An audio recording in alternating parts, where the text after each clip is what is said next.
نحمدہ و نصلی علی رسولہ الکریم اما بعد فاعوذ باللہ من الشیطان الرجیم بسم اللہ الرحمن الرحیم رب اشرح لی صدری ویسر لی امری واحلل عقدۃ من لسانی یفقہوا قولی رب زدنی علما۔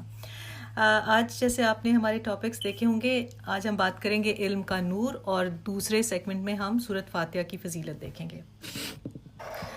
جیسے ہمارا یہ نیا سفر شروع ہو رہا ہے، آپ سب کے لیے یہ خوشخبری ہے کہ اللہ تعالیٰ نے آپ کو اس کام کے لیے چوز کیا ہے، کیونکہ آپ نے اس کو چوز نہیں کیا بلکہ قرآن نے آپ کو چوز کیا ہے۔ تو علم کیا ہے، علم کی اہمیت کیا ہے، علم ہمارے لیے کیا کردار ادا کرتا ہے، اور کس قدر قیمتی چیز کے لیے آج آپ یہاں بیٹھے ہیں، تو اس کی بات کریں گے۔ تو دیکھتے ہیں۔ اچھا، آج جو ہم اس علم کی بات کریں گے جو ہم حاصل کرنے جا رہے ہیں، یہ بڑا ہی ویلیویبل علم ہے جو ہم حاصل کرنے جا رہے ہیں، اور اس کی امپورٹنس کو سمجھنا ہمارے لیے بہت ضروری ہے تاکہ ہم اتنا ہی فوکس بھی اس کو دے سکیں۔ ہم جس کلام کو سیکھنے جا رہے ہیں وہ اللہ سبحانہ و تعالیٰ کا کلام ہے، اور یہ علم دوسرے تمام علوم سے، چاہے آپ کوئی بھی علم کی بات کر لیں، انجینئرنگ ہے، میڈیکل سائنسز ہیں، اور کوئی فلاسفی ہے، اینی تھنگ، کوئی بھی علم دنیا کا اس علم کا مقابلہ نہیں کر سکتا۔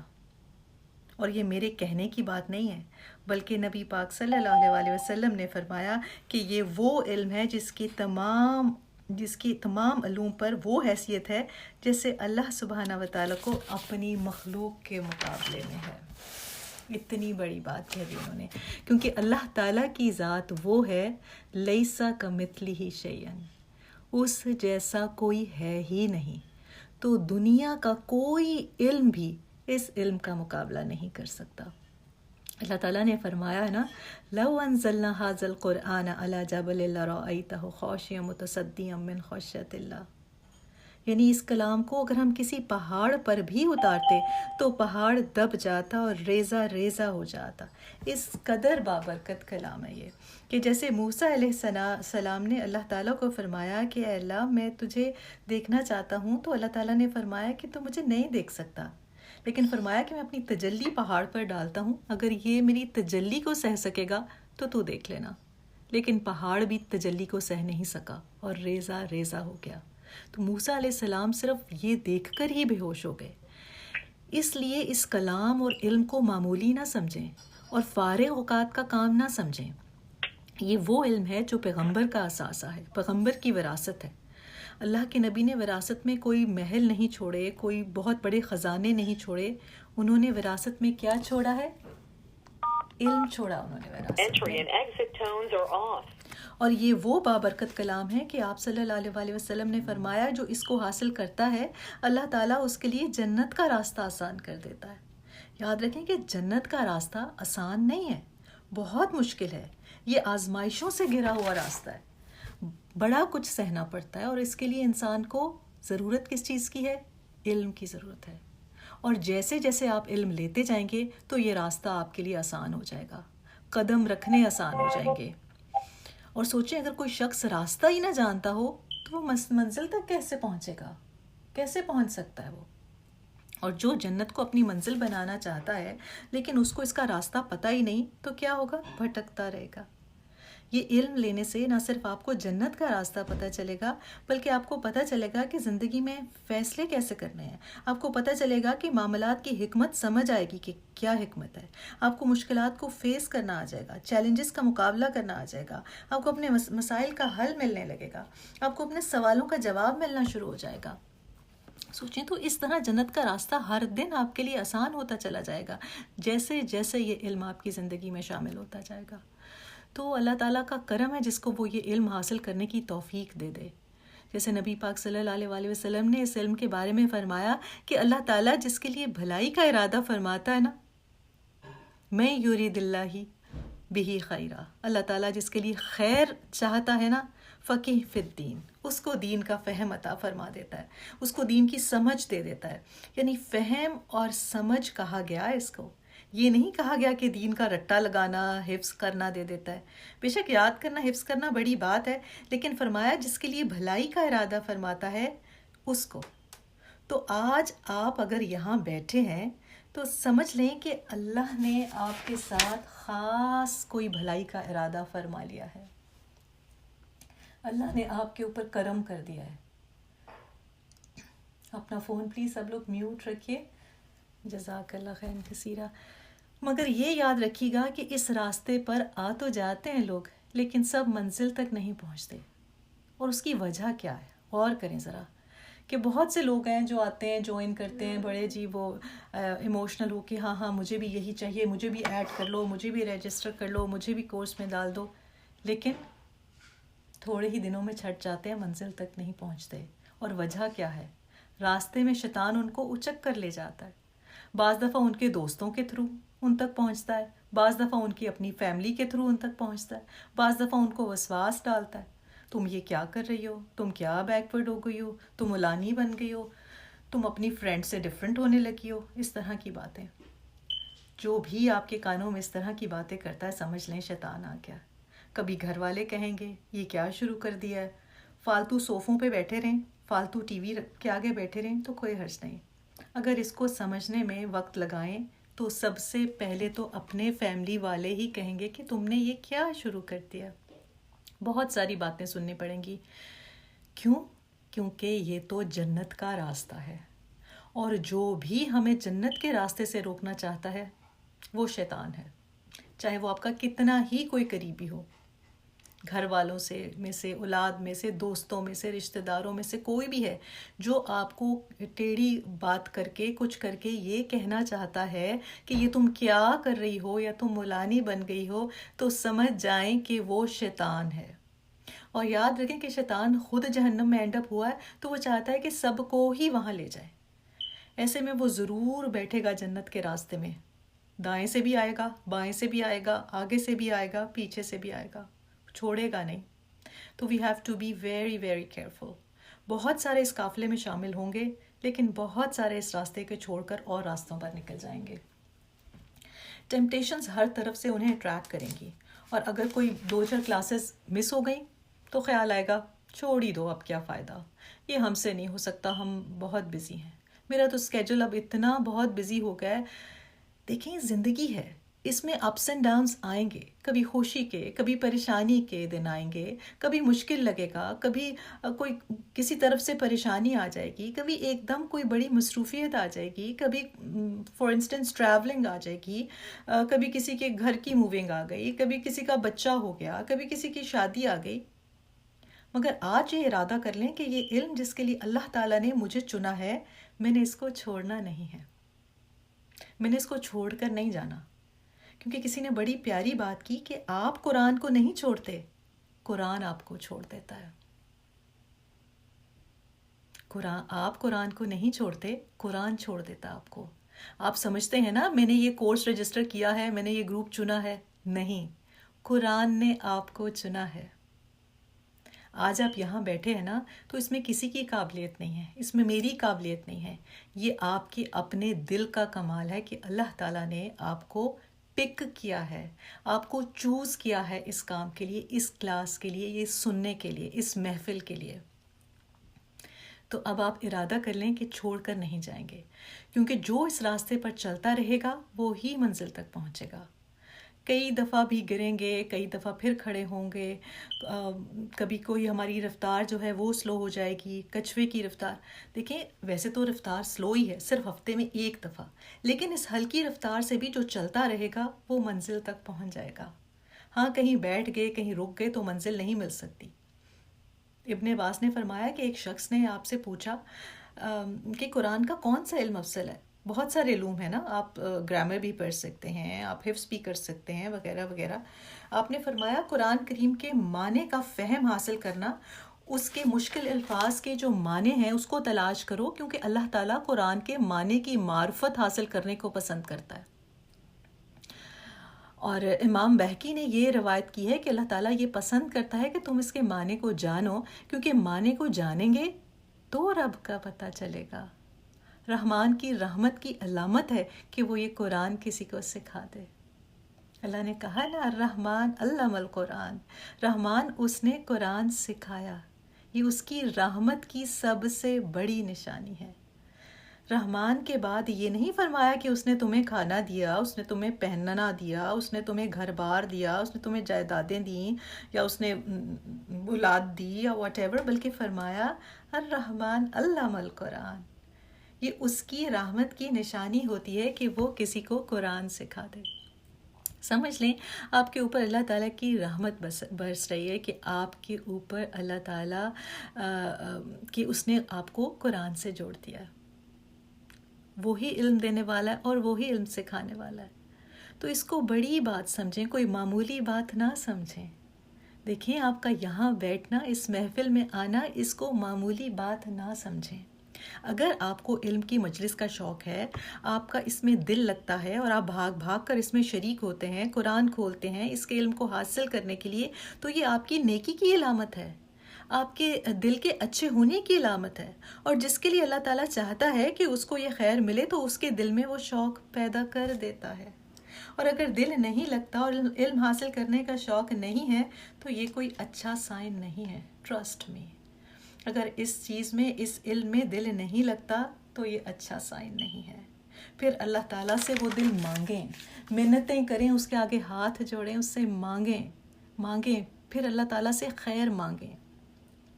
اللہ کے نبی نے فرما دیا کہ جب انسان علم کے راستے پر چلتا ہے تو فرشتے اپنے پر اس کے لیے پھیلا دیتے ہیں.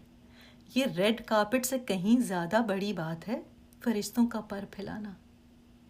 ایک اور بات کہ کہیں یہ نہیں لکھا ہوا کہ فرشتے قرآن کی تلاوت کر رہے ہیں. کبھی آپ نے ایسی بات سنی کہ فرشتے تلاوت کر رہے ہیں؟ ہمیں یہ ملتا ہے کہ فرشتے رکوع کرتے ہیں، فرشتے سجدہ کرتے ہیں، فرشتے نماز پڑھ رہے ہیں، یا فرشتے ذکر اذکار کر رہے ہیں، لیکن کہیں نہیں ملتا کہ فرشتے قرآن پڑھ رہے ہیں.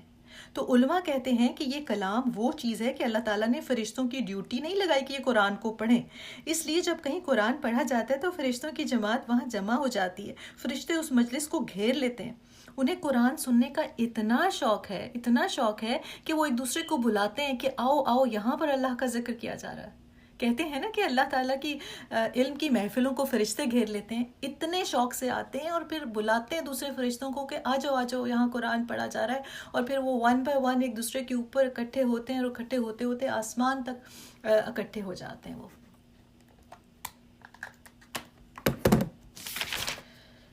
تو ہر وہ چیز جو آسمان میں ہے یا زمین میں ہے،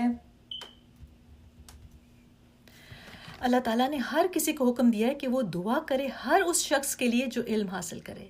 حتیٰ کہ پانی کی مچھلیاں بھی اس کے لیے دعائیں کرتی ہیں، اور چونٹیاں اپنے بلوں میں اس کے لیے دعا کرتی ہیں. ہم لوگوں کو کہتے پھرتے ہیں نا ہمارے لیے دعا کرو، تو کتنا خوش قسمت ہے وہ جس کے لیے مچھلیاں اور چونٹیاں تک دعا کرتی ہیں.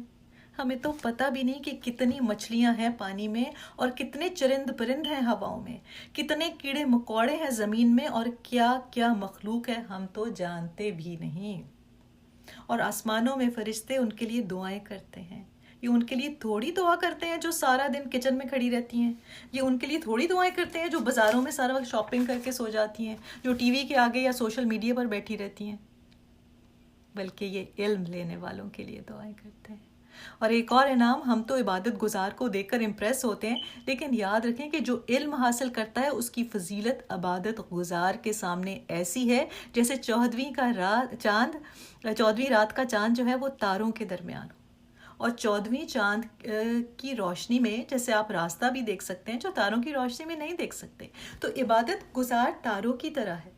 وہ چمکتے تو ہیں، خوبصورت بھی ہیں، لیکن 14ویں چاند کے رات کی طرح نہیں ہیں. اور یہ ہے علم حاصل کرنے والے، 14ویں کا چاند تارے کے مقابلے میں. پھر اب دیکھیں لوگوں کو جو علم حاصل کریں ان کو بیسٹ قرار دیا گیا. جو قرآن سیکھیں اور سکھائیں بہترین ہے. بیسٹ کیا کسی اور کو بیسٹ کہا؟ کوئی بھی کام کرنے والا ہو، چاہے وہ کوئی ڈاکٹر ہے، چاہے وہ کوئی انجینئر ہے، چاہے وہ کوئی سائنٹسٹ ہے، چاہے وہ کوئی بزنس مین ہے، کسی کو بھی کیا بیسٹ کہا گیا؟ تو کس کو بیسٹ کہا؟ قرآن پڑھنے والے کو. کتنی بڑی یہ بشارت ہے. پھر اللہ کے نبی نے فرمایا کہ سنو ان قریب فتنے برپا ہوں گے. حضرت علی نے فرمایا یا رسول اللہ ان فتنوں سے نکلنے کا کیا راستہ ہے؟ آج کل بھی آپ کو پتہ نا کتنے فتنے، اتنے فتنوں میں ہم گھرے ہوئے ہیں کہ ہمیں اپنی اولادوں کی، اپنی نسلوں کی فکر ہوتی ہے.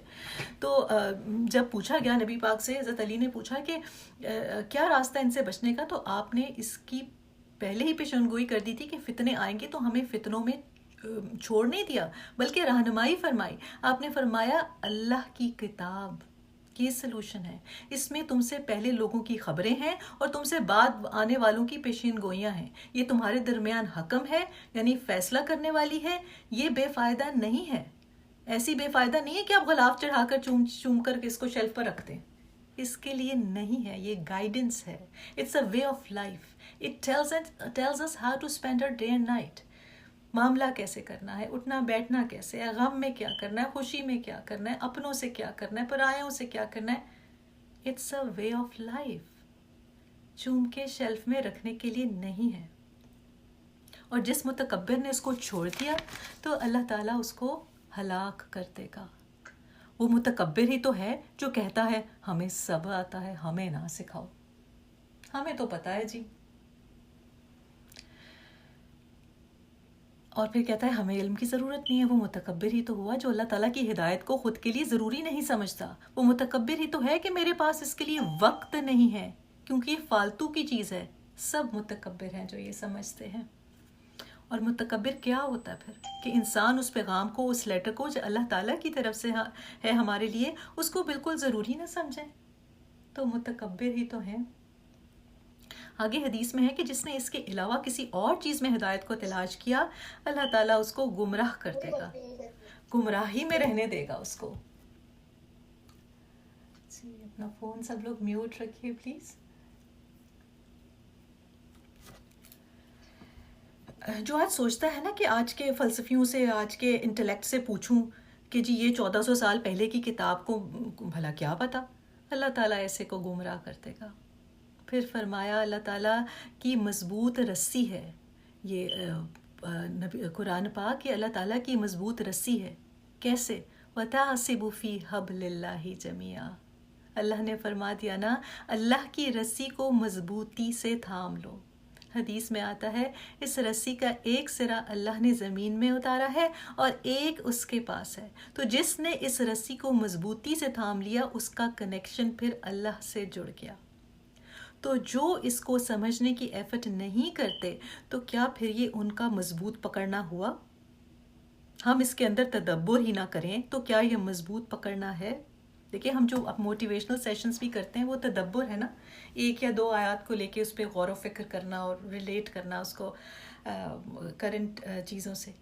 تو پھر کیا اگر تدبر ہی نہ کریں، اس کو سمجھیں نہ، تو کیا یہ اس کو مضبوط پکڑنا ہوا؟ اللہ تعالیٰ نے فرمایا افلا یتدبرون القرآن. کیا تم اللہ کے قرآن میں تدبر نہیں کرتے؟ اگر یہ اللہ کے علاوہ کسی اور طرف سے ہوتا تو اس کے اندر بہت سارے اختلاف ہوتے، لیکن یہ تو اللہ کا کلام ہے. اور آگے سنیں یہی حدیث، یہ حکمت آمیز نصیحت ہے، یہ صراط مستقیم ہے. یہ حدیث ہے، میرے الفاظ نہیں ہیں. یعنی جس صراط مستقیم کو آپ روزانہ دن میں کتنی دفعہ مانگتے ہیں، 5 دفعہ تو مانگتے ہی ہیں نا، اہدنا الصراط المستقیم. اللہ تعالیٰ نے آج آپ کی وہ دعا سن لی ہے. بہت سے لوگ تو یہاں پہ 5 سے زیادہ ہی نمازیں پڑھتے ہوں گے، لیکن منیمم 5 دفعہ تو آپ نے کہا نا اہدنا الصراط المستقیم، یعنی کہ اب ہر رکعت میں کہتے رہے. تو اللہ نے آج آپ کی وہ دعا سن لی ہے. صراط مستقیم کو سمجھنے اور اس پر چلنے کا نسخہ آج اللہ نے آپ کو دے دیا. اس کلاس کے لیے اللہ نے آپ کو چوز کر لیا. وہ پتہ نہیں یہ کون سی قبولیت کی گھڑی تھی جس میں ہماری یہ دعا سنی گئی، کہ جس کے بعد آج اللہ نے ہمیں اس صراط مستقیم پر لا کھڑا کر دیا ہے. کوئی بھی کلاس ہو، یہ ہو یا کوئی اور ہو، جب آپ اس میں بیٹھیں گے تو اس کا مطلب ہے کہ اللہ تعالیٰ نے آپ کو چوز کیا. اب ہمیں اس پر چلنا بھی ہے، عمل بھی کرنا ہے. پھر آگے اس کی وجہ سے خواہشات میں کجی نہیں آئے گی.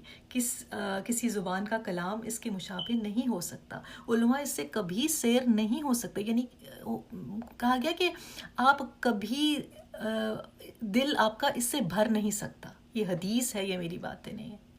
اگر آپ واقعی علم والے ہیں تو آپ کا کبھی اس سے جی نہیں بھرے گا. پھر آگے سنیں حدیث، بار بار پڑھنے کے باوجود اس سے اکتاہٹ نہیں ہوگی، باوجود اس کے پھر تھکیں گے نہیں. ہر دفعہ یہ نئے سے نئے انداز میں آپ کے سامنے آئے گا. کیوں؟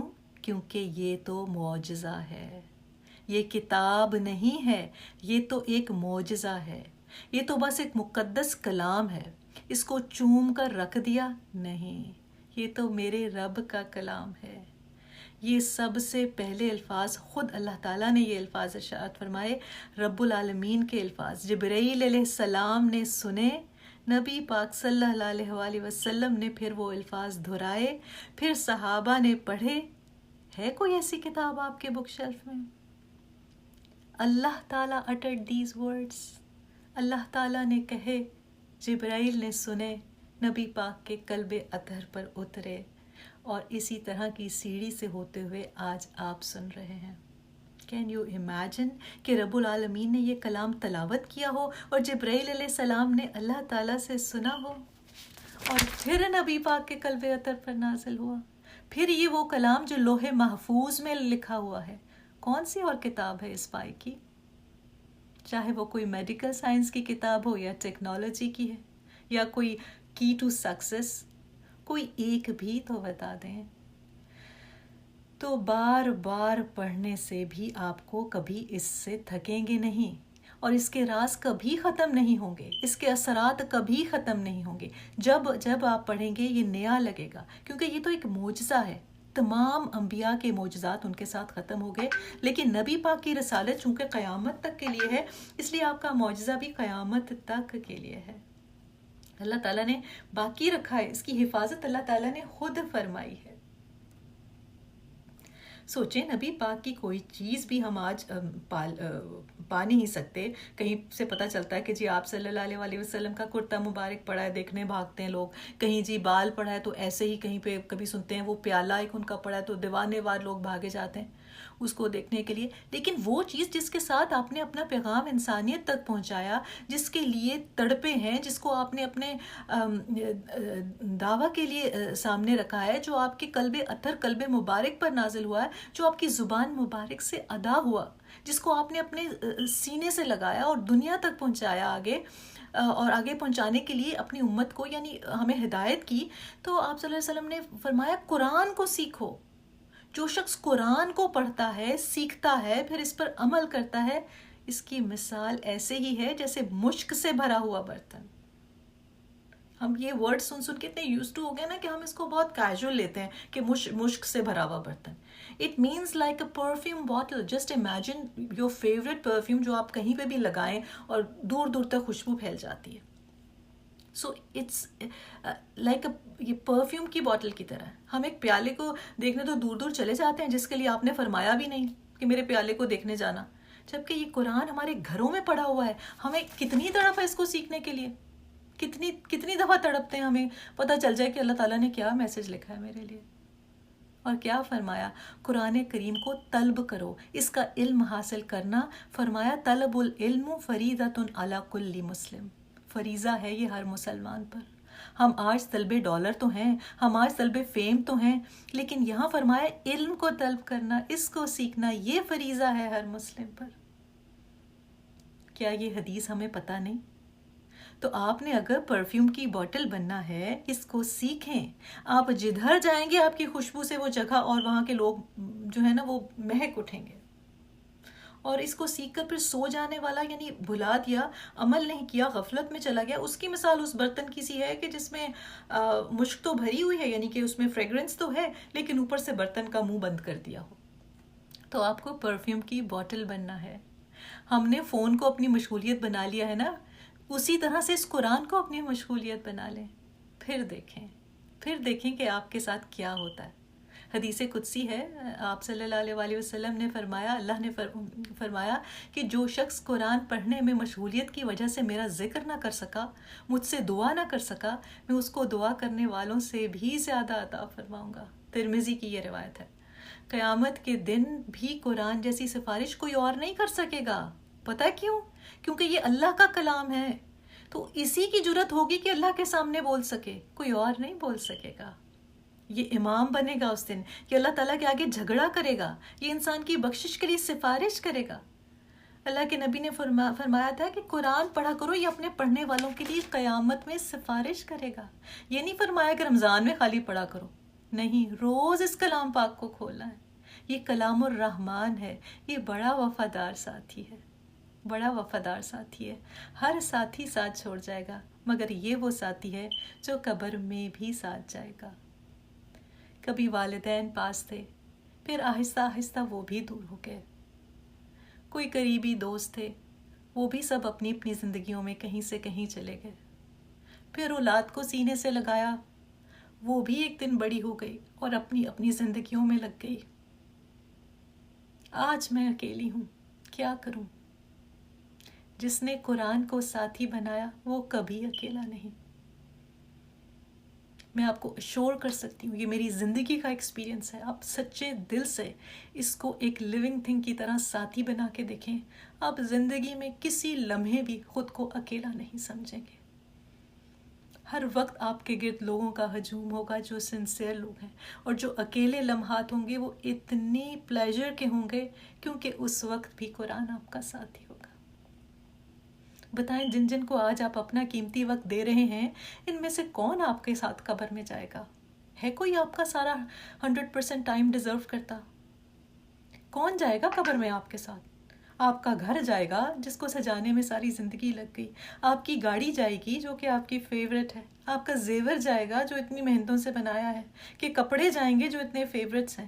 کہ فرینڈس جائیں گے کہ جن کی کرٹیسزم کی وجہ سے ہم نے دین کی محفلیں نہ اٹینڈ کی. کہ آپ کے بچے جائیں گے جن کے لیے آج ہم سے دوسری چیزیں زیادہ اہم ہیں. کہ آپ کے شوہر جائیں گے. کون جائے گا؟ آپ کے ساتھ کوئی نہیں جائے گا. یا کہ پیسہ جائے گا، یا جائیدادیں جائیں گی، یا کوئی بینک بیلنس جائے گا. کون جائے گا؟ ہاں، یہ جائے گا. یہ وہ ساتھی ہے، یہ وہ وفادار ساتھی ہے جو جائے گا ساتھ. قبر میں بھی جائے گا، اس کے بعد بھی ساتھ رہے گا. پھر وہاں جا کر خالی ساتھ نہیں جائے گا، پروٹیکٹ کرے گا. سر کی طرف سے عذاب آنے لگے گا تو اس کو روک دے گا کہ یہ وہ بندہ ہے جو مجھے پڑھتا تھا. اور جب ساکھ ہوگی، قیامت کا دن آ جائے گا، ہر کوئی ایک دوسرے سے بھاگے گا، اپنے باپ سے، اپنی اولاد سے، اپنی بیوی سے. لیکن جس نے قرآن کو زندگی میں ساتھ رکھا وہ اکیلا نہیں، وہ آج بھی اکیلا نہیں. وہاں یہ وفادار ساتھی اس کے ساتھ ہے، وہ کبھی تنہا نہیں ہوگا. جس نے قرآن کو آگے رکھا، اس طرح سے سمجھ کر اس کو سینے سے لگایا اور اس کے پیچھے چلا، اس کو امام بنایا، تو قیامت کے دن یہ اس کو جنت تک لے کر جائے گا. اور جس نے اس کو پیچھے رکھا، قرآن اس کے خلاف گواہی دے گا قیامت کے دن اور کہے گا اللہ اس نے مجھے پس پش ڈال دیا تھا. اللہ کے نبی نے فرمایا کہ قرآن قیامت کے دن یا تو تمہارے حق میں بولے گا یا تمہارے خلاف بولے گا. There is no third option. یہ وہ ہوں گے جو آج کہتے ہیں قرآن کے لیے تو ہمارے پاس وقت نہیں، ہم بہت بزی ہیں. تو قرآن کے لیے وقت نکالنا آپشن نہیں ہے، ضروری ہے ہمارے لیے. It's not an option, it's must. اور اگر آپ جاننا چاہتے ہیں کہ آپ کے دل میں اللہ کی محبت کتنی ہے، تو یہ نہیں ہوگا کہ اس محبت کی نشانی میں اللہ تعالیٰ آپ کو بڑا کوئی سونا چاندی دے دے گا یا آپ کو کوئی دنیا کی بڑی نعمتیں دے دے گا. نہیں، بلکہ اللہ تعالیٰ آپ کو اپنے کلام کا فہم دے دے گا. اور اگر آپ جاننا چاہتے ہیں کہ اللہ تعالیٰ آپ سے کتنی محبت کرتے ہیں، تو علماء کہتے ہیں کہ یہ دیکھو کہ تم اللہ تعالیٰ سے کتنی محبت کرتے ہو. اور اب ہم کیسے ناپیں کہ ہمیں اللہ سے کتنی محبت ہے؟ اب میرے پاس کوئی آلہ، کوئی میجرنگ ڈیوائس تو ہے نہیں، کس سے ناپوں؟ تو اس کا ایک طریقہ ہے. علماء کہتے ہیں کہ آپ دیکھ لیں کہ آپ کے دل میں قرآن کی محبت کتنی ہے، کیونکہ یہ اللہ کا کلام ہے. حسن بصری فرماتے ہیں کہ میں اگر پوری کائنات کا بھی مالک بن جاؤں نا، پھر اس ساری کو اللہ کے راستے میں خرچ کر دوں نا، تو اس سے بھی میں بہتر سمجھتا ہوں کہ میں علم کا ایک باب سیکھ لوں، ایک باب، جس سے میری آخرت سنور جائے، اور پھر وہ باب کسی اور کو سکھا دوں. یہ سوچیں، یہ انہوں نے پوری دنیا کو بھی اللہ کے راستے میں خرچ کرنے سے زیادہ اہم سمجھا ہے. تو یہ کیا کوئی چھوٹی بات ہے؟ ہم صرف صدقہ خیرات کر کے سمجھتے ہیں اتنا کچھ تو کر رہے ہیں. ابو ہریرہ فرماتے ہیں اگر میں دین کا ایک باب جس سے میری دینداری بہتر ہو جائے وہ سیکھ لوں اور اس کو کسی کو سکھا دوں، تو یہ مجھے 70 غزوات سے بھی زیادہ عزیز ہے. سمجھتے ہیں غزوہ پتہ آپ کو کہ آپ کے ساتھ نبی پاک صلی اللہ علیہ وسلم کے ساتھ جنگ کرنا ہوتا ہے. 70 غزوات سے بھی زیادہ عزیز ہے۔ اسی لیے ابو دردہ نے فرمایا، غور سے سنیں، کہ جو علم سیکھنے کو جہاد نہیں کہتا نا، تو اس کی عقل بھی ناقص ہے، اس کا علم بھی ناقص ہے۔ سمجھ لیں کہ یہ جو علم کی محفل میں آپ بیٹھے ہیں، اس سے بہتر دنیا اور آسمان کے بیچ میں کوئی چیز نہیں۔ اللہ تعالیٰ نے فرمایا، سورۃ مجادلہ میں ہے، والذین اوتوا العلم درجات، علم والوں کے درجات بلند ہوتے ہیں۔ دیکھیں، کسی قوم کو، کسی لوگوں کو، کسی فرد کو درجات کی اگر بلندی چاہیے نا، تو کیا کریں؟ علم حاصل کریں۔ اگر آپ بلند درجے چاہتے ہیں تو علم لیں، اور وہاں پر بلند درجے ایسے نہیں ہوں گے جنت میں جیسے دنیا میں آپ دیکھتے ہیں کہ جی سٹینڈرڈز ہیں، تھوڑا کوئی مڈل کلاس ہے، تھوڑا کوئی اپر کلاس ہے، کوئی غریب ہے، اس کا گھر چھوٹا ہے، اس کا گھر بڑا ہے۔ نہیں، وہاں پر سٹیٹس کا بہت بڑا فرق ہوگا۔ ایک سٹیٹس والے دوسرے سٹیٹس والوں کو پتہ کیسے دیکھیں گے؟ جیسے آپ زمین پر بیٹھ کر آسمان کے ستاروں کو دیکھتے ہیں، ایسے ون ابو سٹیٹس نظر آئے گا، کہیں دور سے، ایسے دور سے دیکھیں گے اوپر، جیسے آپ سمجھیں آپ نے آسمان پہ دیکھا اور بہت خوبصورت محل چمک رہا ہے، اور آپ کہیں دیکھو دیکھو اس کا محل، دیکھو اس کا کیا درجہ ہے۔ اتنا فرق ہے سٹیٹس کا وہاں پہ۔ تو اگر آپ اونچے درجے چاہتے ہیں، اونچا سٹیٹس چاہتے ہیں، تو آپ کو علم حاصل کرنا پڑے گا۔ there is no other option۔ اسی کے ذریعے آپ اپنا مقصد حیات جانیں گے، جو کہ عبادت ہے۔ اور جس کے پاس علم نہیں، تو نہ اس کو اپنا مقصد حیات پتہ ہے، نہ اس کو پتہ ہے کہ کس طرف چلنا ہے، نہ اس کو پتہ ہے کہ اللہ کی پسند ناپسند کیا ہے۔ وہ خود کو سمجھتا ہے میں بہت علم والا ہوں۔ لیکن آج ایک بات سمجھ لیں، آج جو آپ یہ سفر شروع کر رہے ہیں، چاہے پہلی دفعہ کر رہے ہیں یا دوسری دفعہ یا تیسری دفعہ، آپ کو لگے گا کہ مجھے کچھ نہیں پتہ۔ ہر دفعہ قرآن سے آپ کو اتنا کچھ ملے گا۔ میں نے جب ویری فرسٹ ٹائم کورس کیا تھا، اور سیکنڈ ٹائم جب میں نے شروع کیا اور میں نے اپنے پہلے والے کبھی بلٹ پوائنٹس نکال کے نوٹس دیکھے، تو لگ رہا تھا کسی کنڈر گارٹن کے بچے نے لکھے ہوئے ہیں۔ تو اللہ کے نبی نے فرمایا کہ اگر تمہیں زندگی میں کچھ لازم پکڑنا ہے تو اللہ کے کلام کو لازم پکڑو، اور یہ کر لو گے تو دنیا میں سب سے زیادہ عزت اور اکرام اور احترام تمہیں ملے گا۔ اور زمین پر ہی نہیں صرف، بلکہ آپ زمین پر چلتے ہوں گے اور آپ کا ذکر آسمانوں پر ہوگا۔ اللہ تعالیٰ اپنے فرشتوں کی مجلس میں ایسوں کا ذکر کرتا ہے۔ سوچیں، اتنا زیادہ مقام ہے ان لوگوں کا۔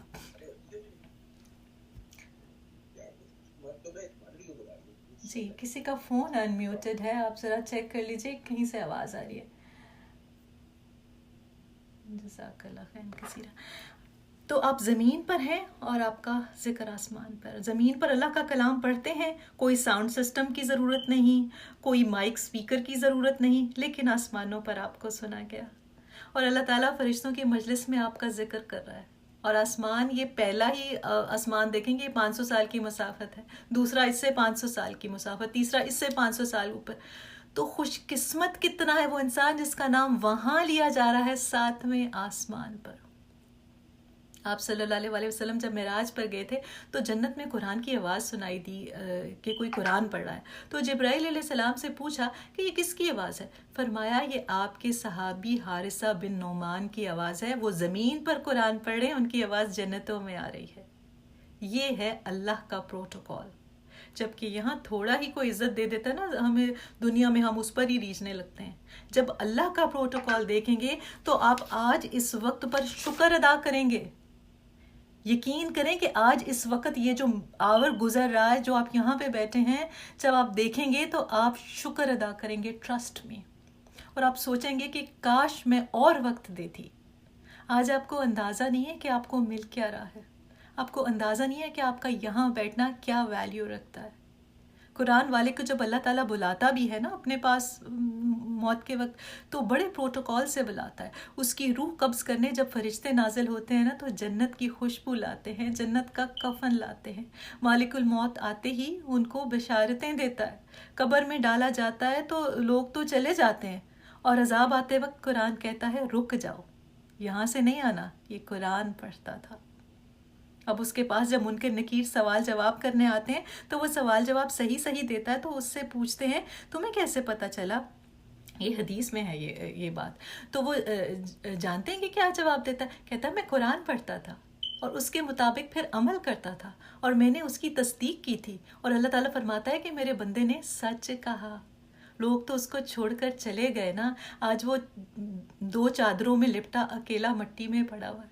اللہ تعالیٰ فرماتا ہے اس کو جنت کا لباس پہنا دو، اور فرماتا ہے اس کے نیچے جنتی بچھونا بچھا دو. آپ اپنے پیارے جن کے پیچھے لگ کر کتنا وقت ضائع کرتے تھے، آج وہ تو گڑھے میں ڈال کر چلے گئے.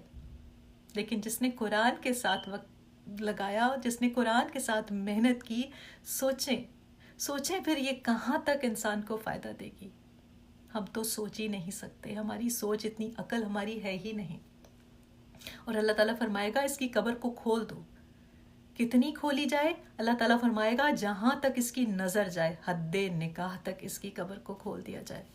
اور صرف یہی نہیں بلکہ جنت کا ایک دروازہ یا کھڑکی بھی کھول دی جائے، جس سے اس کو جنت کی خوشبوئیں آئیں گی، جنت کی ہوائیں آئیں گی. تب وہ کہے گا یا اللہ جلدی قیامت قائم ہو جائے اور میں اس جگہ پر چلا جاؤں، اور میں اپنے گھر والوں کو بھی بتاؤں کہ مجھے کیا کیا انعامات ملے ہیں اللہ کی طرف سے. تو بڑی اعلیٰ ہستی ہے وہ جو قرآن سیکھے، جو قرآن کو پڑھے، جو قرآن کے لیے وقت نکالے. یہ پروٹوکول اس کو قبر میں دیا جا رہا ہے. وہ چاہ رہا ہے کہ میں لوگوں کو جا کر بتاؤں، اپنوں کو جا کے بتاؤں کہ دیکھو مجھے کیا کیا انعام مل گئے. مگر فرشتے اس کو کہتے ہیں سو جا، اس کو کہتے ہیں سو جا، اب تو دلہن کی طرح سو جا. ادھر جب قیامت قائم ہوگی، ہر طرف ہولناکی ہے، لوگ قبروں سے اٹھیں گے، حالت یہ ہوگی کہ ہر کوئی گھبراہٹ میں ہوگا، کوئی کسی کا حال پوچھنے والا نہ ہوگا. اتنے میں نا ایک خوبصورت آدمی خوبصورت لباس میں ہوگا، چہرہ بھی خوبصورت شاندار لباس پہنے ہوئے، خوشبوؤں میں وہ نہایا ہوا آئے گا. آدمی کہے گا تو کون ہے؟ وہ کہے گا میں قرآن ہوں، میں وہی ہوں جس کو تو پڑھا کرتا تھا، میں تیرا سہل عمل ہوں جو تو قرآن کی وجہ سے کیا کرتا تھا. اور اس کو لے کر چلے گا، پھر اس کے ساتھ ساتھ رہے گا. یہ وہ دن ہے جو 50,000 سال کے برابر ہے. یہ قرآن کو سیکھنے، سمجھنے، اس پر عمل کرنے والے کے لیے سکڑ کر اتنا ہو جائے گا دن جتنا ظہر سے عصر تک کا وقت. پھر صفیں بنانے کا حکم ہوگا، ساری انسانیت جمع ہوگی، سب صفیں بنا رہے ہوں گے. قرآن کے پڑھنے والے جو ہوں گے، اس میں مہارت حاصل جنہوں نے کرنے والے جو تھے، ان کی صفیں جانتے ہیں کن کے ساتھ ہوں گی؟ سوچیں ذرا، جبرائیل کے ساتھ، میکائیل کے ساتھ، اسرافیل کے ساتھ. کیا کمال کا پروٹوکول ہے. آج لوگ ترستے ہیں کسی بڑے آدمی کے ساتھ ایک سیلفی بنانے کے لیے، جس کو اللہ تعالیٰ فرشتوں کے ساتھ کھڑا کر دے، کرام الکاتبین کے ساتھ کھڑا کر دے. اس کا کیا مقام ہوگا. انسانیت ایسے کھڑی ہوگی کہ نہ پیر میں جوتا، نہ بدن پر لباس. قرآن کہے گا اے اللہ اس کو مزین کر دے، خوبصورت بنا دے، تب اس کو عزت کا تاج پہنایا جائے گا. پھر قرآن کہے گا اے اللہ اس کو اور مزین کر دے، تو عزت والے لباس پہنائے جائیں گے. اس وقت ساری انسانیت اس کو دیکھ رہی ہے. امیجن یور سیلف، آپ کھڑے ہوئے ہیں اور پوری دنیا کھڑی آپ کو دیکھ رہی ہے. پھر کہا جائے گا اس کے والدین کہاں ہیں؟ والدین کو لایا جائے گا اور ان کو ایسے تاج پہنائے جائیں گے کہ سورج کی روشنی بھی ان کے آگے ماند پڑ جائے. اتنے زیادہ گلیٹر کر رہے ہوں گے کہ سورج کی روشنی کچھ نہیں. ساری انسانیت اب ان کو دیکھ رہی ہے، سب کا فوکس بن جائے گا. اتنے چمک رہے ہیں کہ سب کا فوکس بن گیا یہ خاندان. دنیا ساری کی ساری بھی بیچ دی جائے نا تو اس تاج کے ایک موتی کی قیمت بھی ادا نہیں ہو سکتی. اور یہاں تک ابھی بات ختم نہیں ہوئی. قرآن کہے گا یا اللہ اس کو اور عطا فرما اور اس سے راضی بھی ہو جا. تو اللہ تعالیٰ فرمائے گا کہ میں اس سے راضی ہو گیا. ظاہر ہے اللہ اس سے راضی تھا تو ہی اس کو عزت کا تاج پہنایا گیا. لیکن اس سے کیوں پھر کہلوایا گیا؟ کیونکہ ساری دنیا گواہ ہو جائے کہ اللہ تعالیٰ نے اس کو اتنا بڑا انعام دیا کہ اللہ اس سے راضی ہو گیا. اور یہی میری اور آپ کی تڑپ ہونی چاہیے، اور ہم لگے رہیں اس تڑپ کو پورا کرنے کے لیے. ہماری زندگی کا مقصد یہ ہونا چاہیے. پھر اللہ تعالیٰ فرمائے گا اے حامل قرآن پڑھتا جا اور جنت کی سیڑھیاں چڑھتا جا. تو یہ معمولی بات نہیں ہے، یہ کتنی بڑی فضیلت ہے، اور ایسی فضیلت کسی اور کلام کے لیے نہیں ہے. تو پھر کیسے ہم سمجھتے ہیں کہ ایک دفعہ پڑھ کر یا ایک دفعہ کورس کر کر کافی ہو گیا؟ جو علم حاصل کر کے اس کو چھوڑ دے وہ واپس جہالت میں چلا جاتا ہے، یاد رکھیں. تو قرآن ہماری زندگی کی ضرورت ہے ہر دن کی. اور اللہ تعالیٰ نے ان کو اپنا اہل، اپنا کنبہ، اپنا خاندان فرمایا ہے جو قرآن والے ہیں۔ دیکھیں ہم ویک میں ونس اے ویک پڑھتے ہیں تاکہ جو ساری انفارمیشن ہوتی ہے آپ کے اندر جذب ہو جائے، آپ اس کو سوچا کریں، اس کے اندر غور و فکر کیا کریں، اور پھر ہم دوبارہ 6 دن کے بعد ملتے ہیں، so that information actually goes in our hearts. تو ہمیں روز کی ضرورت ہے۔ اور قرآن کریم کے طالب علم جو ہیں ان پر مبنی ایک سچا واقعہ آپ کے سامنے رکھتی ہوں۔ یہ بہت بعد کے ادوار کا واقعہ، ابھی کے ادوار کا۔ دمشق میں ایک قبرستان ہے جس میں نا بڑے اولیاء، علماء اور شہداء وغیرہ بھی دفن ہیں۔ دمشق کے رہنے والے اس کو جانتے بھی ہیں، یعنی سیریا میں ہے۔ وہاں ایک گورکن تھا، وہ عرصہ دراز سے وہاں کام کر رہا تھا، قبریں کھودتا تھا، تو ان کے لیے کوئی نئی بات نہیں ہوتی تھی۔ اس کے پاس ایک دن ایک عورت آئی اور قبر کھودنے کا اس کو کہا۔ اس نے قبر کھودی، کچھ دیر بعد جنازہ آیا، لیکن اس کے ساتھ نا بہت زیادہ لوگ نہیں تھے، بس چند ہی لوگ تھے۔ جنازے کو رکھ کر صندوق کھولا گیا اور میت اٹھا کر قبر میں رکھنے کے لیے دی گئی۔ گورکن جو تھا وہ قبر میں کھڑا ہوا تھا۔ اس نے جب میت کو ہاتھ میں لیا اور قبر میں رکھنے لگا، اسی اثنا میں کیا دیکھتا ہے کہ قبر کھل گئی اور حد نگاہ تک وہ کھل گئی، اور جیسے ایک باغ بن گئی ہو نا، نہ مٹی ہے، نہ گھبراہٹ ہے، نہ وحشت ہے، اور خوشبو ہی خوشبو ہر طرف، نور اور سکون۔ اور گورکن نے دیکھا 2 لوگ آئے ہیں، وہ سوار ہیں اور میت کو لے کر غائب ہو گئے۔ یہ دیکھنا تھا کہ وہ بے ہوش ہو گیا۔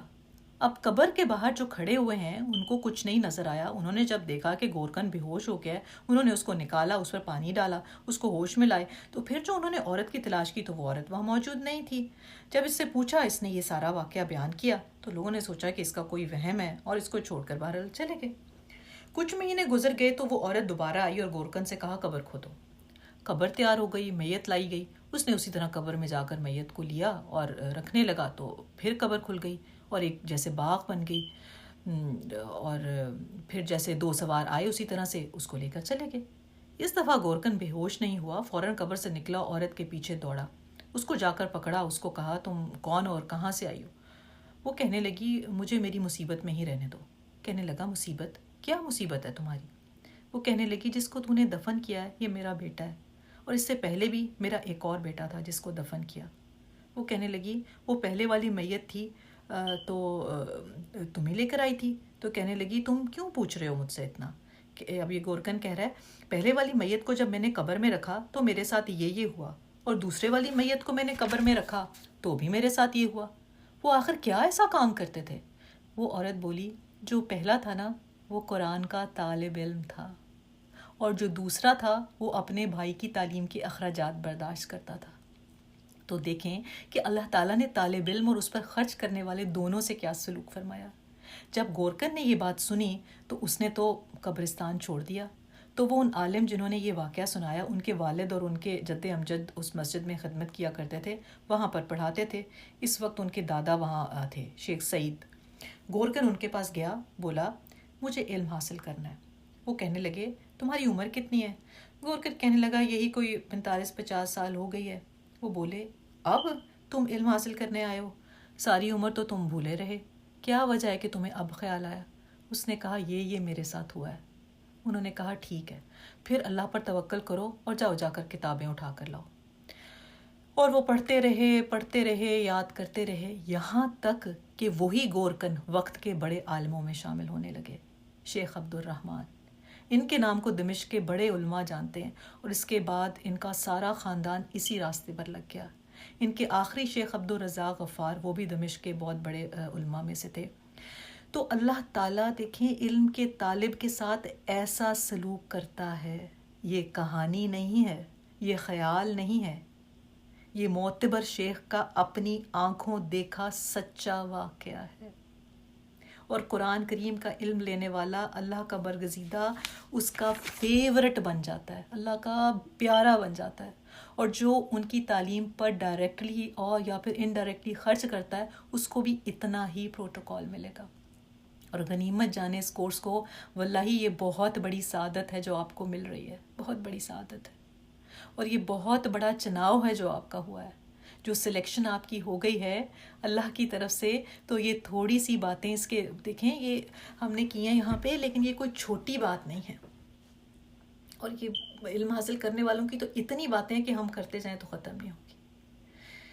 ایک اور بات دیکھتے ہیں، امام زوفر کی، جو امام ابو حنیفہ کے خاص شاگردوں میں سے تھے، ساری زندگی تعلیم حاصل کرنے میں لگ رہے مگر قرآن پر بہت زیادہ محنت نہیں کر سکے، تو زندگی کے جو آخری 2 سال رہ گئے تھے تو قرآن کی طرف مکمل توجہ کی، اس کے سیکھنے اور اس پر تدبر کرنے اور اسی کے پیچھے سمجھتے رہتے تھے، تو سمجھنے میں ہی فوت ہوئے۔ تو کسی نے خواب میں ان کو دیکھا، پوچھا کہ اللہ تعالیٰ نے آپ کے ساتھ کیا معاملہ کیا؟ تو بڑی اچھی حالت میں تھے اور فرمایا کہ میں نے جو ساری زندگی محنت کی تھی وہ تو میرے کسی کام نہ آئی، ہاں جو زندگی کے آخری 2 سال میں نے گزارے، اگر زندگی کے وہ آخری 2 سال نہ ہوتے تو ظفر ہلاک ہو گیا تھا۔ آپ نے نبی پاک صلی اللہ علیہ وسلم نے فرمایا نا کہ ساری دنیا ملعون ہے، یعنی اس میں کوئی خیر نہیں ہے دنیا کے اندر سوائے 3 چیزوں کے، ایک اللہ کا ذکر، دوسرا انسان کا طالب علم ہونا یا معلم ہونا، یا صرف 3 چیزیں ہیں جن میں خیر ہے، باقی خیر نہیں ہے۔ آج جو اس ہماری امت کی حالت ہے وہ اسی وجہ سے ہے کہ ہم نے بہت چیزوں کو اپنا شوق بنایا لیکن قرآن کو سیکھنے کو شوق نہیں بنایا۔ ہم بہت چیزوں کے لیے بھاگ رہے ہیں لیکن قرآن کے لیے بھاگنے والا کوئی نہیں ہے، قرآن کے لیے محنت کرنے والا کوئی نہیں ہے۔ آپ صلی اللہ علیہ وسلم کے پاس ایک صحابی پیش ہوئے اور کہا یا رسول اللہ، میرا بھائی جو ہے وہ آپ کے پاس آ کر پڑھتا ہے، سیکھتا ہے اور میں کام کرتا ہوں، یعنی شکایت کے انداز میں نا، جیسے کہتے ہیں کہ خرچہ اٹھاتا ہوں اور یہ بس یہ سیکھنے میں لگا۔ تو اللہ کے نبی نے پتہ ہے کیا فرمایا تمہیں کیا پتا کہ ہو سکتا ہے اللہ تعالیٰ تمہیں رزق اسی کی وجہ سے دے رہا ہو۔ یعنی بعض لوگ سوچتے ہیں کہ یہ جو قرآن سیکھ رہی ہوں تو بہتر ہوتا کوئی جاب کر لیتی، اس میں پیسے آنے تھے، یا کوئی فار انسٹنس کوئی مرد ہے سمجھتا میری آج کل تو یہ بھی بڑی ایک بیماری آ گئی نا کہ میری بیوی جاب کر لیتی، قرآن کے ساتھ وقت لگا رہی، اس سے بہتر تھا جاب کرتی۔ مگر کیا پتا کہ اللہ تعالیٰ اس آدمی کو اس عورت کے پڑھنے کی وجہ سے رزق دے رہا ہو، ہم نہیں جانتے۔ اور جو بھی اس کے لیے وقت یا سرمایہ لگاتا ہے، محنت کر رہا ہے، وہ کام کر رہا ہے جو کس نے کیا؟ انبیاء کا کام ہے، انبیاء کا۔ آپ صلی اللہ علیہ وسلم نے فرمایا یہ میں دیکھ رہا ہوں کہ تم اس چیز کے پیچھے پڑے ہو جو تمہیں ضرور ملے گی، وہ کیا ہے؟ رزق۔ جو حاصل کرنا چاہیے تھا اس پر توجہ ہی نہیں ہے، اور جو مل ہی جانا ہے، جو اللہ نے آپ کے لیے لکھ دیا ہے، اس کے پیچھے تم مارے پھر رہے ہو۔ انسان اس وقت تک علم والا ہے جب تک وہ طالب علم ہے، اور جس وقت وہ سمجھ لیتا ہے نا کہ بڑا عالم بن گیا، اس دن سمجھ لیں کہ انسان کا زوال شروع ہو گیا، پھر جہالت کی طرف چلا گیا۔ کبھی بھی آپ قرآن کے عالم نہیں بن سکتے، اس لیے کہ یہ ایک سمندر ہے۔ کوئی آپ میں سے کہہ سکتا ہے کہ میں سمندر کے اندر گیا، میں نے غوطہ لگایا اور میں سارے موتی چن کر لے آیا اور میں نے پورے سمندر کو ایکسپلور کر لیا، ایک غوطے میں یا چلیں 2 غوطے میں؟ کوئی کہہ سکتا ہے کیا؟ تو اس کے ساتھ کتنا بھی وقت لگا لیں گے یہ کافی نہیں ہے۔ تو نا یہ قرآن ایک بہترین ساتھی ہے، جو کہتے ہیں نا کہ تنہائی ہمیں کاٹتی ہے، جو کہتے ہیں نا تنہائی میں ہمارا دل گھبراتا ہے، وہ قرآن کو اپنا ساتھی بنا لے، یہ بہترین ساتھی ہے، اور اللہ کا ذکر دل کو سکون دیتا ہے۔ اسی طرح دیکھیں امام ابن تیمیہ جس وقت ان کو قید کر دیا گیا تھا، دمشق میں قید خانے میں تھے نا، تو انہوں نے کہا کہ اپنے شاگرد امام ابن قیم سے کہ خط میں لکھا کہ اللہ کی قسم اگر میں اس قلعے کے برابر سونا بھی خرچ کر دوں تو یہاں قید کرنے والوں کا میں شکریہ ادا نہیں کر سکتا۔ رب کریم نے اس قید کے دوران ایسے علوم القرآن کے دروازے مجھ پر کھولے ہیں جس کی آرزو بڑے بڑے علماء کرتے ہیں، اور اب میں پچھتا رہا ہوں کہ میں نے عمر کا ایک بڑا حصہ قرآن کے علاوہ دوسری چیزوں پر کیوں لگا دیا۔ یہ امام ابن تیمیہ ہیں جن کی ساری زندگی ہی ان کی حدیث اور قرآن اور فقہ ان چیزوں میں گزری ہے، اور کہہ رہے ہیں کہ قرآن کے علاوہ میں نے کیوں کسی چیز پر وقت لگایا۔ سوچیں، جبکہ انہوں نے قید میں ہی 80 دفعہ قرآن ختم کیا تھا، 80 ٹائمز، 80 دفعہ۔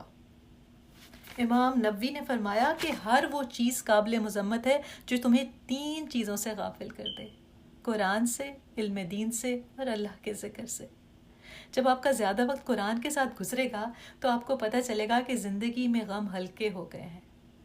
سلف صالحین کہتے ہیں کہ جتنا زیادہ ہم قرآن کے ساتھ وقت گزارتے ہیں اتنی ہماری زندگی میں برکتیں حاصل ہوتی جاتی ہیں۔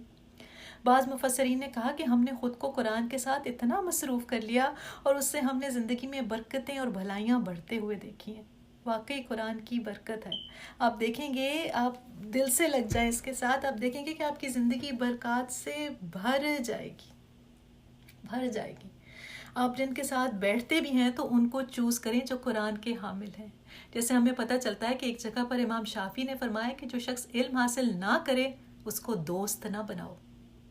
چوز یور فرینڈز وائزلی، کیونکہ وہ آپ کو لازمی اس سے دور لے کر جائے گا. اس کی باتیں، اس کے تانے، وہ آپ کو دور کر دے گا. پھر کچھ ہیں جو کہتے ہیں کہ ہم اس لیے نہیں علم لیتے کہ جی پھر عمل کرنا پڑے گا، اور عمل تو ہم سے جی ہونا نہیں ہے، تو لہٰذا پھر علم کی بھی کیا ضرورت ہے. ایک عربی کا قول ہے کہ جس نے علم حاصل کیا اور علم نہ کیا اس کے لیے ایک ہلاکت ہے. علم حاصل کیا اور عمل نہ کیا اس کے لیے ایک ہلاکت ہے، لیکن جس نے علم ہی نہیں حاصل کیا اور جاہل ہی رہا اس کے لیے 2 ہلاکتیں ہیں. تو ہلاکت سے اگر بچنا ہے تو علم حاصل کریں گے، یہ پہلی سیڑھی ہے. پھر عمل کے لیے جائیں گے، وہ دوسری سیڑھی ہے. تو اس کا شوق ضرور ہونا چاہیے. جیسے ہم نے امام ابن تیمیہ کی بات کی، ان کو تفسیر القرآن کا اتنا شوق تھا، فرماتے تھے کہ بعض دفعہ میں نے ایک ایک آیت کے لیے 100 تفسیروں کا مطالعہ کیا ہے، ایک ایک آیت کے لیے. اور مطالعہ کے بعد دعا کرتے تھے اللہ مجھے اس آیت کا فہم عطا فرما دے، جسٹ فار 1 آیا، ایک آیت کے لیے. اور کہتے تھے کہ اے آدم اور ابراہیم کے معلم مجھے بھی تعلیم دے دے. اس علم کی فضیلت کے بعد جتنی ہم نے باتیں کی ہے، امید ہے کہ آپ نے یہ ارادہ کیا ہوگا کہ اب علم حاصل کرنا ہے اور اس سے ہٹنا نہیں ہے، اور کسی چیز کو اس سے زیادہ امپورٹنٹ نہیں سمجھنا، اور اس کے لیے انا کو سائڈ پر رکھنا ہے. دیکھیں حصول علم کے آداب میں صبر چاہیے، صبر کے ساتھ چلنا ہوگا. ایک دن میں نہیں آ جائے گا یہ علم. پھر کیا اخلاص ہونا چاہیے. اس لیے نہ علم حاصل کریں کہ مجھے تو کچھ آنا چاہیے، لوگوں سے بڑھ بڑھ کر میں باتیں کر سکوں، لوگوں کو پتہ چلے کہ میں بڑی نالجیبل ہوں. نہیں، اخلاص کے ساتھ. اور اخلاص نیت کا کام ہوتا ہے، اور نیتوں کو خالص کر لیں. کیسے کریں گے؟ اپنی نیت میں یہ رکھ لیں کہ میں یہ علم اس لیے حاصل کر رہی ہوں کہ مجھے اللہ تعالیٰ کی کلوزنس چاہیے، اللہ کی قربت چاہیے. نمبر 2، میں یہ علم اس لیے لے رہی ہوں کہ میرے اندر اللہ تعالیٰ کی خشیت آئے، کہ میرے کسی بھی ایکشن یا سوچ سے میرا اللہ مجھ سے ناراض نہ ہو جائے، اور میں اس کی خوشی کے لیے گناہوں کو چھوڑ سکوں، اور اس لیے کہ آخرت میں کیا ہو، میرے درجات بلند ہوں. اور جو دین کے بارے میں غلط عقیدے پھیلا رہے ہیں، میں ان کے بارے میں لوگوں کو بتا سکوں کہ قرآن کیا کہتا ہے، اور اس لیے کہ میں گمراہی سے بچ سکوں. اللہ کے نبی نے فرمایا تھا کہ اگر تم 2 چیزوں کو تھام لو گے نا تو گناہوں سے بچ جاؤ گے، قرآن کو اور سنت کو. اور علم ہے ہی کیا؟ جب پوچھا گیا فرمایا وہ جو قرآن ہے، یعنی جو اللہ کا کلام ہے، اور وہ جو نبی پاک صلی اللہ علیہ وسلم نے فرمایا، اور وہ جو اس کے بعد جو کہ تم کہو کہ مجھے علم نہیں، یعنی آپ کو نہیں پتا تو کہہ دو مجھے نہیں علم ہے. یہ بھی علم ہی کی نشانی ہے. بجائے غلط چیزیں لوگوں کو بتانے کے یہ کہہ دو مجھے علم نہیں. اور یہ بھی نیت رکھیں کہ میرے ذریعے سے آگے میرے خاندان تک یہ علم پہنچے، میرے ذریعے سے آگے میرے ارد گرد والوں تک یہ خوشبو پہنچے، میرے پیاروں تک. میں خوشبو کی وہ سورس بن جاؤں کہ میرے ذریعے سے ارد گرد ہر طرف خوشبو ہی خوشبو بن جائے. اور میں اس لیے بھی علم حاصل کروں کہ میں جہالت سے نکل کر نور میں آ جاؤں، کہ یہ قرآن النور ہے. دیکھیں یہ ساری نیتیں کریں اور ان کو ذہن میں رکھیں. جب آپ ایک بندے کو دین سے جوڑتے ہیں نا، قرآن سے جوڑتے ہیں، تو آپ ایک بندے کو نہیں جوڑتے، آپ اس کے ارد گرد والے اور بھی بہت ساروں کو جوڑ دیتے ہیں. اور یہ علم اس لیے بھی میں حاصل کرنا چاہتی ہوں، پتہ ہونا چاہیے نا کہ پہلے دن سے کہ کس لیے یہ میں پڑھ رہی ہوں. تو اس لیے بھی تاکہ یہ علم میرے سینے کی بیماریوں کو اور روحانی جسمانی سب بیماریوں کو دور کر دے. کیونکہ یہ دیکھیں یہ علم شفا ہے. اس لیے بھی میں یہ علم حاصل کرنا چاہتی ہوں کہ میں جانوں کہ میرے رب کی پسند اور ناپسند کیا ہے، اور جانوں کہ میرا رب کس بات سے خوش ہوتا ہے، کس بات سے راضی ہوتا ہے. میں جانوں کہ کس بات سے وہ ناراض ہو جاتا ہے، اس کو چھوڑ دوں.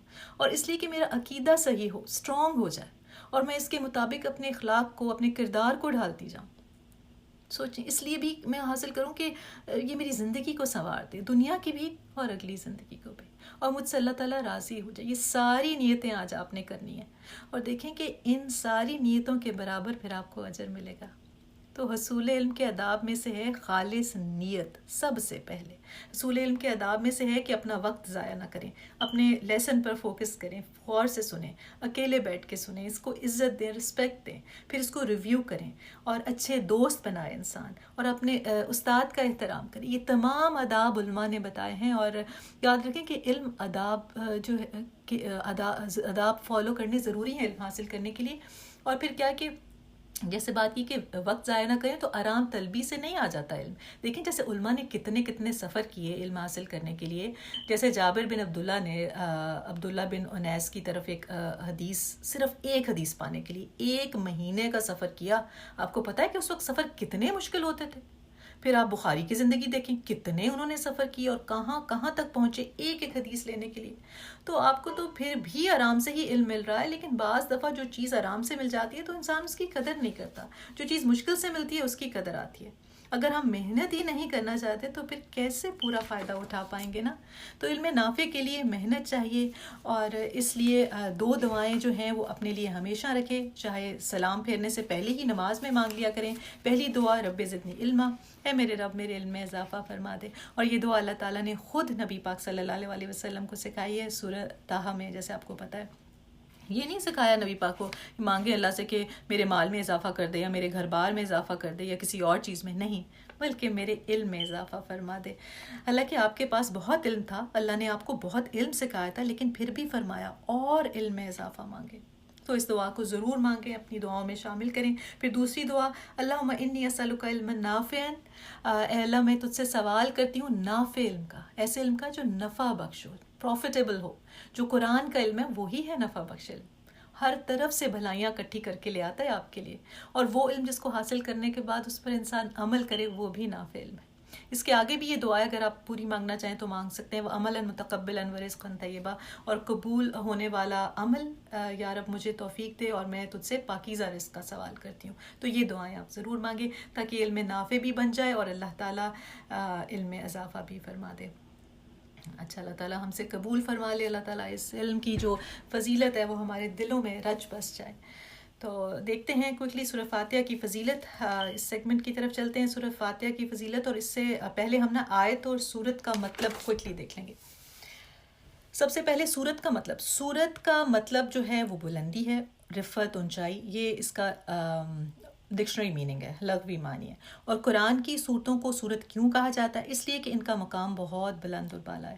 اور دوسری بات کہ جو ان صورتوں کو سمجھے گا, پڑھے گا, سیکھے گا, یاد کرے گا, یہ بھی اس کو بھی بلندی کی طرف پہنچا دے گی.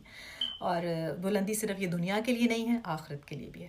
اور اس کی جمع جو ہے وہ سور ہے. اور دوسری بات یہ ہے کہ سور المدینہ کہا جاتا ہے, یعنی شہر کی فصیل کے لیے. شہر کی نا بڑی بڑی دیواروں کو فصیلیں کہا جاتا ہے. جدار ہوتی ہے دیوار, اور فصیل ہوتی ہے اونچی دیوار. یہ دیواریں بھی شہر کا احاطہ کر لیتی ہیں نا, اونچی اونچی. تو یہ صورتیں بھی قرآن کے مضامین کا احاطہ کر لیتی ہیں. اچھا, اب آتے ہیں آیت پر. ہر صورت میں آیات ہوتی ہیں. آیت علامت کو کہتے ہیں یا پھر نشانی کو کہتے ہیں, کیونکہ آیت ہر کلام ختم جیسے ہوتا ہے نا پچھلی بات سے, اور پھر دوسری بات کو وہ اس کو سیپریٹ بھی کرتی ہے, اس لیے اس کو آیت کہتے ہیں. اور یہ کلام نشانی ہے یا نشان ہے یا علامت ہے. اور آیت کے معنی عجیب کے بھی ہیں, کیونکہ یہ عجیب ہے, کیونکہ معجزہ ہے نا. تمام انسان اس جیسی ایک آیت بھی بنا کر نہیں لا سکتے.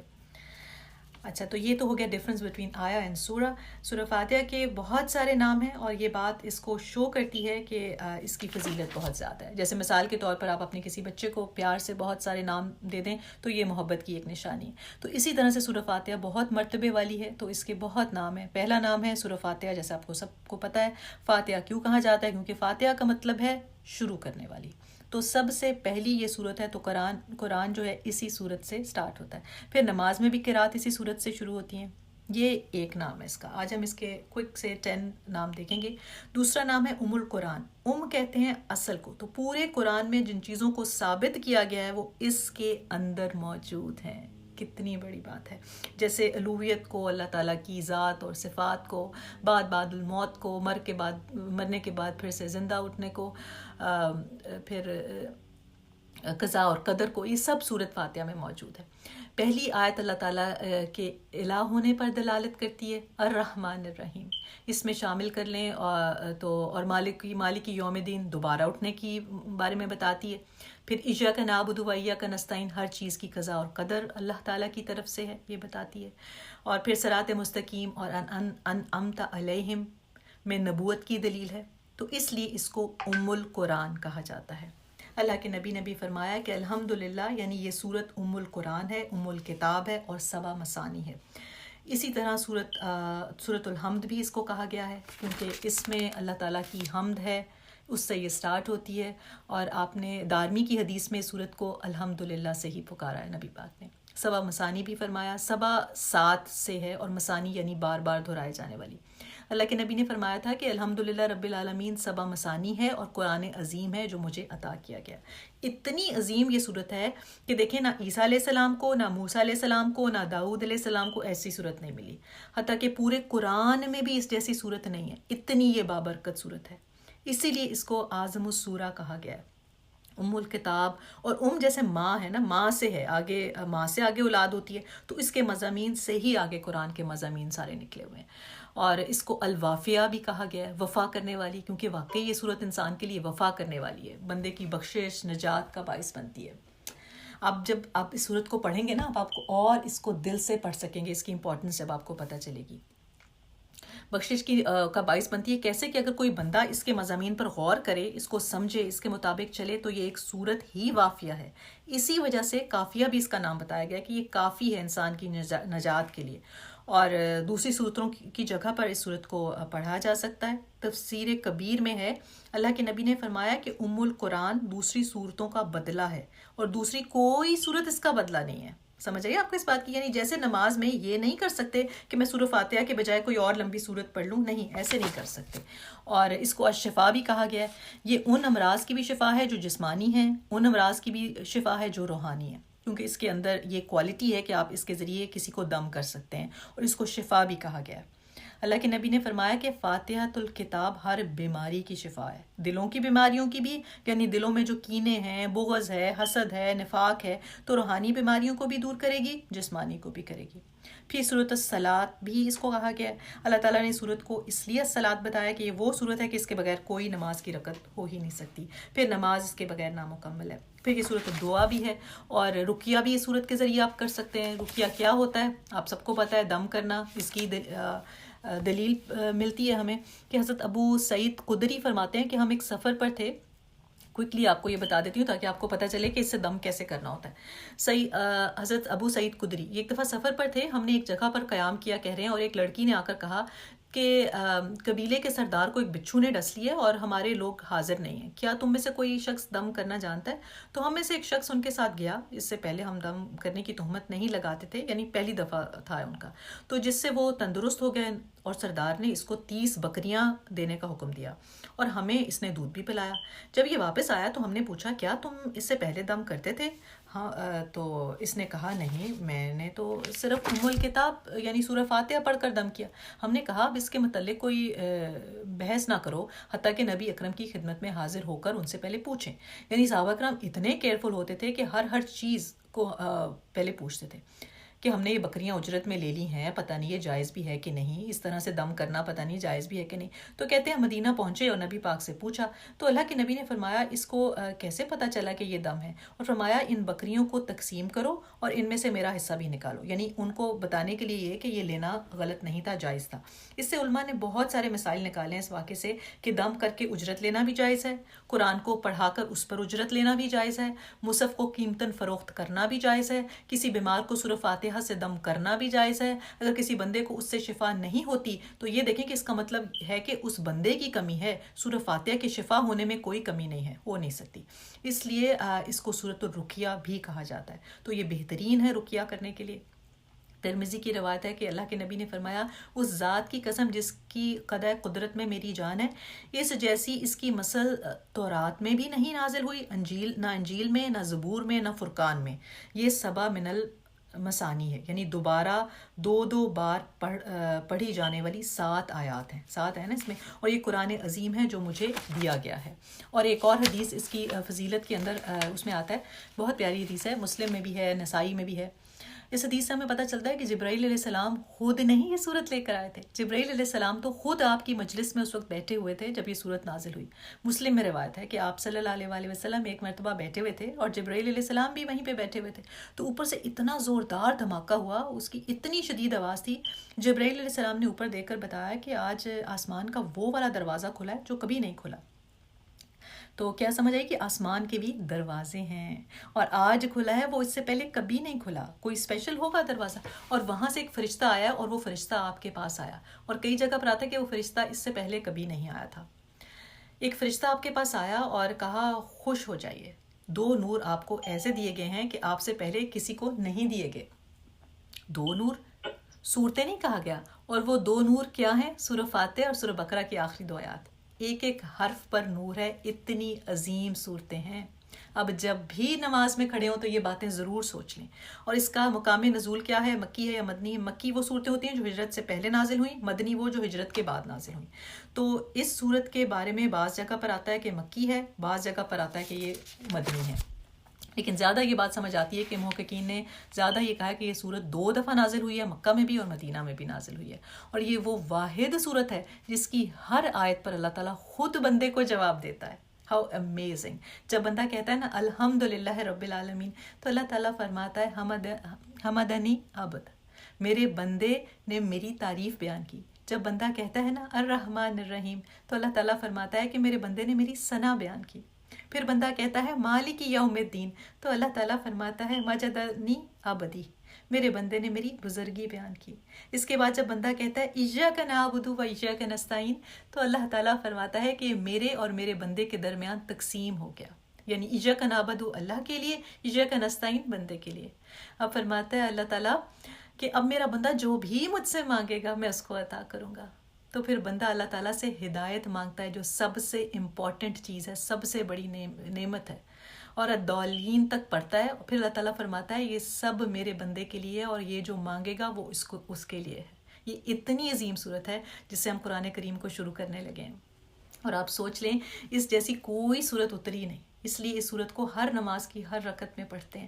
تو اس صورت کو ہم جو ہے اگلی دفعہ شروع کریں گے، اور آپ سمجھیں کہ یہ صورت میرے لیے دعا تو ہے، لیکن یہ میرے لیے کافی بھی ہے، میرے لیے شافی بھی ہے، وفا کرنے والی بھی ہے، نماز بھی یہی صورت ہے، رقیہ بھی میرے لیے ہے۔ اسی طرح ہم اپنا علمی سفر اس صورت سے شروع کریں گے انشاءاللہ تعالیٰ، جو پہلی صورت ہے، اور اگلی کلاس میں ہم تسمیہ اور تعوذ کریں گے۔ تسمیہ بسم اللہ کو کہتے ہیں، اس کو بسم اللہ بھی کہتے ہیں، اور تعوذ کو بھی سمجھیں گے۔ اور اس دعا کے ساتھ ہم آج کا یہ سیشن کنکلوڈ کرتے ہیں کہ اللہ تعالیٰ قرآن کا صحیح فہم ہمیں عطا فرما دے، اللہ تعالیٰ ہمیں ایسا بنا دے کہ جس کو شاعر نے کہا ہے نور کردار سے مجسم ہو جا کہ ابلیس بھی تجھے دیکھے تو مسلمان ہو جائے۔ اللہ تعالیٰ ہمیں ایسا بنا دے، آمین یا رب العالمین۔ سبحانک اللہم و بحمدک، نشہد لا الہ الا انت، نستغفرک و نتوب الیک، ربنا تقبل منا انک انت السمیع العلیم وتب علینا انک انت التواب الرحیم۔ یا اللہ تو ہمارا یہاں بیٹھنا قبول فرما لے، اللہ اس محفل کو ہمارے اعمال میں بھاری تول دیں، اللہ اس کی برکتیں ہمارے گھروں میں، ہماری اولادوں میں اور ہماری نسلوں میں ڈال دے یا رب، ہمارے گناہ بخش دے، اپنی رحمتوں سے ہمیں معاف فرما دے۔ اللہ اس محفل میں جتنی بہنیں بیٹھی ہیں، جس کے دل کی جو جائز خواہش ہے وہ پوری کر دے، اللہ جس کے دل میں جو پریشانی ہے وہ دور کر دے، یا رب جس کے گھر میں بیماری ہے اس کو شفائے کاملہ عاجلہ عطا فرما دے، یا رب جن کے گھروں میں بچے بچیوں کی شادیاں ہونے والی ہیں ان کے بہترین بر لگا دے، ایسے بر جو دین اور دنیا میں ان کے معاون ہوں۔ اللہ جن کے گھروں میں جو ادھورے کام ہیں ان کو عزت طریقے سے، باعزت طریقے سے کمپلیٹ کروا دے، یا رب جن کی اولادیں نہیں ہیں ان کو عزت والی اور ایمان اور صحت والی اولاد عطا فرما دے، علیہ کو بھی۔ یا رب ہماری دنیا کے کام سمیٹ لے، زندگی کے کام سمیٹ لے، اور ہمیں اپنے کام کے لیے چوز کر لے، یا رب ہم کیچڑ میں کھیلتے نہ مر جائیں۔ یا رب ہماری زندگی کا جو آخری دن ہو وہ ہمارے عمل کا بہترین دن ہو، خوشخبری دینے والے فرشتے آئیں، خوشبو والا کفن لے کے آئیں، یا رب تجھ سے ملنے کی خوشی ہو، دنیا سے بچھڑنے کا غم نہ ہو۔ یا اللہ ہمیں ہمارے والدین کے لیے صدقہ جاریہ بنا دے، اور ہماری اولاد کو ہمارے لیے صدقہ جاریہ بنا دے۔ یا رب ہمیں بغیر حساب کتاب کے جنت الفردوس میں داخل کر دیں، آمین یا رب العالمین۔